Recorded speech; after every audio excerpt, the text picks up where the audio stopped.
Good morning, Discovery class. I'm Ron. I'm your instructor today. Rip Van Winkle was a fictional character created by the writer Washington Irving. It was first published in 1819. Rip Van Winkle was a Dutch immigrant living in the Catskill Mountains of Vermont. He fell asleep and he didn't wake up for 20 years. When he finally awoke, lo and behold, he had slept through the American Revolution. If you were Rip Van Winkle and you fell asleep 20 years ago, but what if you fell asleep just 2 months ago and you were Rip? What would you find? You would awake to a whole new world at war. The war is not against a country. It's not against a regime. It's not against a dictator. The enemy invader is an invisible alien that's at our doors and you can't even see it. It's completely unaffected by humanity's borders, politics, military, or morality. After dangerously slow starts, first in China, then in Europe, and now in North America, then the whole world is involved.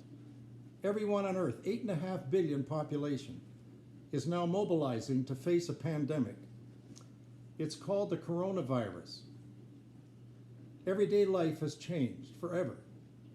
The watchword now is all hands on deck. You and I, as Rip Van Winkles, after the 2 months of sleep, have just woken to a world with every school closed, libraries closed, stores closed, churches are closed.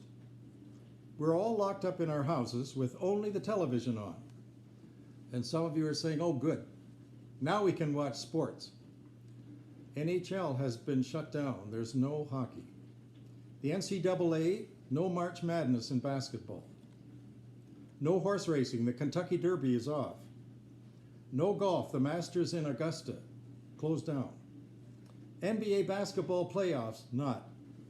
No tennis, the Wimbledon in London is over.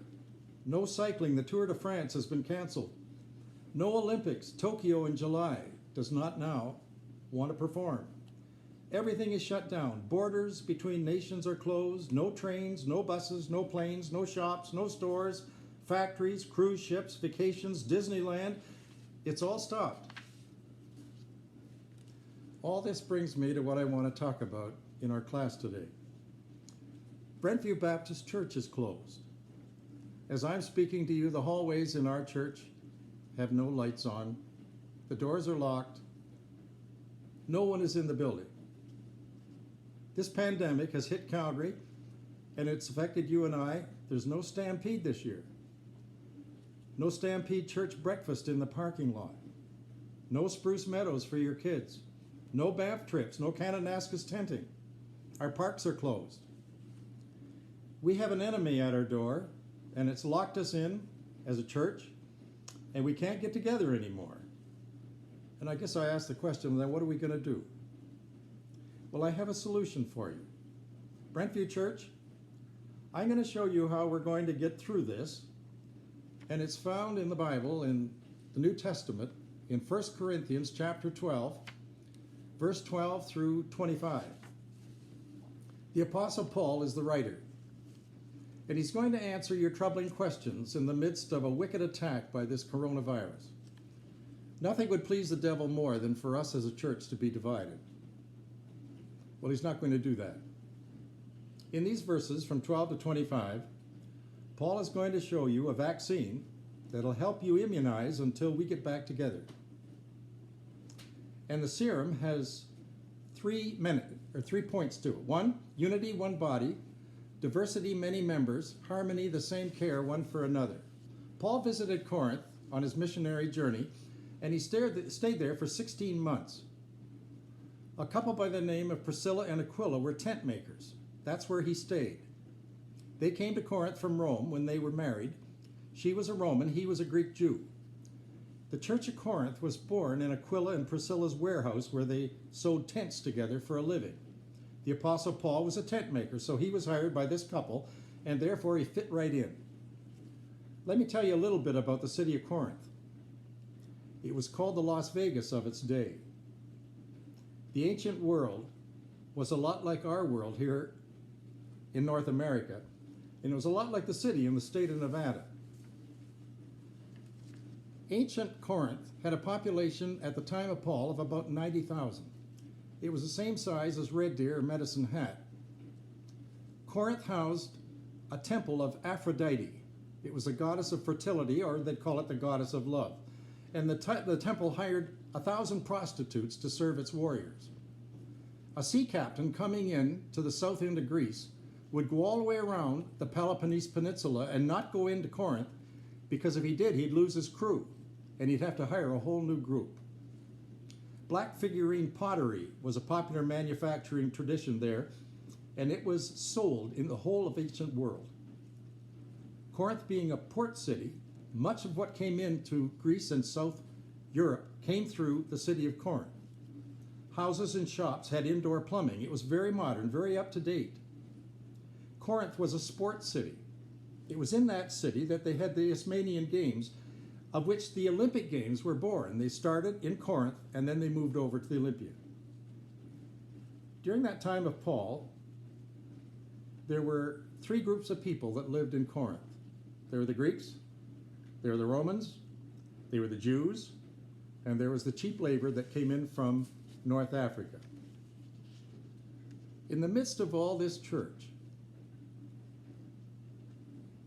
was born the gospel of Jesus Christ. And the name church in the ancient world was made up of the word ecclesia. Do you know what that ecclesia means? Well, it has two words, ek out of, kaleo to call. So they're called out people, ecclesia, that formed the church. Now, in this place, in this little warehouse where they were making tents, these called out workers came to find Jesus. They were casino workers, they were farmers, they were herders, they were shepherds, they were merchants, they were doctors, they were lawyers, they were sea captains, they were children, housewives, soldiers, fishermen. They came to the warehouse, and it was there they heard the gospel of Jesus and the resurrection and his crucifixion and his salvation. After 16 months, Paul moved on to Ephesus. And when he got to Ephesus, word came from this little church in Corinth that things were not going well. They fought like alley cats. And Paul sat down and wrote them a letter. And that letter is 1 Corinthians.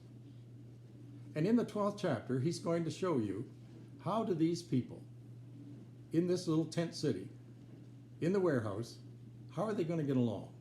There's a lady by the name of Euodias. She was just a spitfire, and she divided the church. And then came along these words that I'm going to show you that's going to help us go here in the Brentview church. Now, when Paul wrote the letter, he said three things to these people in Corinth. Unity, one body. Diversity, many members. Harmony, the same care one for another. Let's begin with unity, one body. In 1 Corinthians 12:12, the body is a unit, and it's made up of many parts. Though all its parts are many, they form one body. So it is with Christ. For we are all baptized into one spirit, into one body, whether we be Jews or Greeks, slaves or free, and we're all given into one spirit. Now you'll notice in that passage, the one, it shows up 4 times. There's one body, there's one spirit, one body again, and one spirit. Unity. Now, one of the things that I have found with this virus, I can't touch my face. Are you having any problems touching your face? My fingers are the best friends of my eyes, but I can't use these fingers to rub my eyes. And my eyes are screaming for a nice massage, but I can't do it. They're yelling, "Hey, fingers, I need for you to come up and give me a nice rub." Fingers respond, "I can't." Why can't you? because you might get the virus. It's contagious. I could have it on my fingers and it could get into the fluid of my eyes, which is the easiest way to enter the body. And because of that, I can't touch you. I have to stay away from you. My molars down in my teeth are screaming for a toothpick. And they're yelling at my hands and they're saying, hey, hands, give me your toothpick. And my hands are saying back, I can't give you the toothpick because I have enzymes on my hands that are going to get into the saliva of the mouth, and that's going to go into the body, and that's going to give me the illness, and I'm going to end up with COVID-19. How are you doing with washing your hands? I'm not doing very good. After I did chores on the farm, I could come in and we'd wash and then we'd have lunch. But they're telling me that I have to wash my hands 10 times a day. And I have to do it slowly. It has to be at least 20 seconds. So you have to sing happy birthday. How many times can you sing happy birthday during the day? I'm so sick of singing happy birthday to myself. I've gotten down to the bottom. Happy birthday, dear Ron. 3 more months and this will be all gone. How nuts is that? Paul, in writing to these people in Corinth, he says, now listen, some of you are shepherds, some of you are lawyers, some of you are housewives. I don't want you to be bullied by merchants. Paul says, you're all part of the same body, which is Christ. And because you are all one, we're one unit. Well, that's us as a church at Brentview. We're one unit. Secondly, he talks about diversity, many members. Listen to these words. Now, the body is made up of all kinds of parts. The foot can't say, because I'm not the hand, I don't belong to the body. Or if the ear should say, because I'm not the eye, I don't belong to the body. If the whole body were an eye, where would there be a sense of hearing? Or if the body was all an ear, then where would the smell be? But in fact, God has arranged the parts in the body, every one of them, just as he wanted them to be. If they were all one part, then they would be all part of that body. We have in our Sunday school class a wonderful mix, as we do in the entire body of our church at Brentview. We have, because the body that you and I have is so special, if you become a doctor, then you specialize. And we have specialized doctors in our congregation. We have one that does nothing but eyes. He's a graduate of Harvard University. He's my eye doctor. I've gone to him many times. And he's one of the best doctors in all of Western Canada. But he specializes just in the eye. We have another doctor in our congregation who does blood. That's hematology. He studies leukemia. And he's a wonderful doctor over at the Foothills Hospital. I was a blood donor. I gave 100 pints. We have another doctor who is dedicated to the heart. And he's a cardiologist. And he's part of our congregation. But you see, the specialty, the heart, is his expertise. In my Sunday school class, I have a teacher that's a retired man. He taught medicine at the University of Calgary. In other words, he taught doctors. And is it ever wonderful to know that he has some of his graduates all over North America, all over the world, and he has gone to parts of the world to see how his graduates are doing. Now, the Apostle Paul, using this metaphor regarding the body, it's amazing what he is telling them. Now, you in the church at Corinth, I want you to get along. Some of you have been eyeballs. You can't just be the eyeball. There has to be an ear. And those that are the ear can't say that we don't need the foot. And those that have the foot, we don't need to have the other organs. They're all one. And that's what the church is. Brentview, that's what we are. We're all one. When you were a kid and back in elementary school, did you ever learn the poem, Who Flies the Kite? I'll teach it to you. Who flies the kite? I, said the boy. It's my joy. I fly the kite. Who flies the kite? I, said the string. I'm the thing. I fly the kite. Who flies the kite? I, said the tail. I make it sail. I fly the kite. Who flies the kite? I, said the wind. I'm the whim. I fly the kite. Who flies the kite? They're all wrong. They're all right. They all fly the kite. Unity, one body. Diversity, many members. Finally, harmony, the same care, one for another. There's an old expression in churches. It says most churches start with fits and starts and they end with splits and parts. Paul didn't want that to happen in the church at Corinth.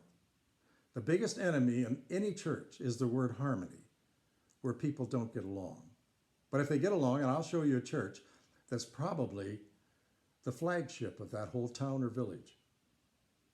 That there be no division, says Paul, that its parts should have equal concerns for each other. If one part is honored, then all the parts are honored. Listen to these words in verse 25. So that there should be no division in the body, that these parts should have equal concern one for the other. And verse 26, if one part suffers, every part suffers. If one part is honored, every part rejoices with it. I did a funeral a couple of weeks ago for a lady that I didn't know. She went to a little church, but she was a marvelous Christian. She died of the virus. I did the funeral, but not in a funeral home. I did it in the cemetery over at Queen's Park. When I got there, I stood with the body at the head of the grave, and then in came the procession of all the family, and they all had on masks. And I did my service, but then partway through I said, I'm going to ask you for some adjectives to describe this lady. Her name was Mildred. And I'm going to start with an adjective, and then you join in and give me what you think you remember about Mildred. And I started out by saying Mildred was extremely loyal. She was loyal to you, she was loyal to her church, she was loyal to her family. And then I stopped. Well, then came the adjectives. And they came from all over where they were standing because they looked like my mother's old quilt. It was a patch quilt, and there they stood in patchwork all over that edge of the cemetery. There were no tombstones, everything was just flat. And out came the words, wonderful words. She was a sewer. She walked dogs. She loved cats. She was a wonderful soloist. She sang in the choir. She taught pioneer girls. On and on and on it went. Well, standing right down next to the coffin at the front of the line was a little boy, 7 years old. And you couldn't miss him. He didn't have a coat on, but he had long sleeve shirt. And his hair was dyed red. And he looked like a Dutch bob. It was all down to here, nicely combed, but he stuck out like Little Red Riding Hood. And as I watched him, everybody else had said their adjective, and then the last one to speak when there was silence was this little 7-year-old. Do you know what he said? My best friend. Well, then I concluded the service, I gave the benediction, and everybody left, except this little 7-year-old. He stood at the front of the line, and everyone else disappeared. And then he did the strangest thing. He squatted down, and he took his long-sleeved shirt or sweater, and he treated it like a Kleenex, and there he began to cry, and he just sobbed. And after he had got control, I looked at the undertaker, and the undertaker looked at me, and he shook his head, and he didn't know what to do. So we waited, and then he got control, and he stood up, and he said to the undertaker, would you lower Grandma down now to her resting place? Well, we weren't going to do that. That wasn't part of the plan. The undertaker looked at me and said, well, what should I do? And I said, go ahead. And down went the body, right to the bottom. And I had no idea how deep they'd bury them over at Queen's Park. I thought she was going to China. He came up and he looked down over the edge, and when he looked down, he said, goodbye, Grandma. And then he backed away, and then he disappeared. Do you know what I saw there, Brentview? I saw harmony. Same care, one for another. Here was a lady in her 80s. Here's a young boy in his 7 years of age. But the gap between was no gap at all. This little grandmother and this little boy had met. She didn't care what color his hair was. But that little boy knew that that lady, way up in her 80s, loved this little boy with all her heart. And as a result of that, that became that whole melding pot between the two. Do you know, I didn't want to be anywhere else in all of Calgary that day, because when I saw that, I was thinking of my talk, and I was thinking of you, and I was thinking of our church. Who flies the kite? They're all wrong. We all fly the kite. There's a preacher over in Scotland by the name of Samuel Rutherford. Samuel Rutherford had only pastored one church all his life, and it was the little town of Anwath, down at the south end on the Irish Sea. He never traveled more than 25 miles, I don't think, the whole time of his life. But you would know him better if I told you that he was the author of that famous hymn, "The sands of time are sinking, the dawn of heaven breaks." But when they looked into the archives of that man after he had died and they found some of his writings, there was a verse that didn't get into the hymn book that was part of his writing. And it's a beautiful verse because it really tells the picture of this man. He's died, he's gone to heaven, and now he's looking back at his little church, just like Paul from Ephesus, taking a look back at what he could see. And as he looked back, here's what he wrote. "Fair Anwath by the Solway, to me thou still art dear. Even from the edge of heaven I drop for thee a tear. Oh, if only one soul from Anwath could meet me at God's right hand, my heaven would be two heavens in Emmanuel's land." What have I said today? We've got a virus. We're like Rip Van Winkle, and we have just woken up to a world that's never going to be the same. Paul starts a church, and then he moves on to another city, and he writes a letter back and tells them, here's how you people back in Corinth are going to enjoy each other's company. Unity, one body. Diversity, many members. Harmony, the same care, one for another. Next time we gather in class, I'm going to tell you about Dr. Fauci. He's the voice, the doctor voice on television of the coronavirus. Until then, see you next time.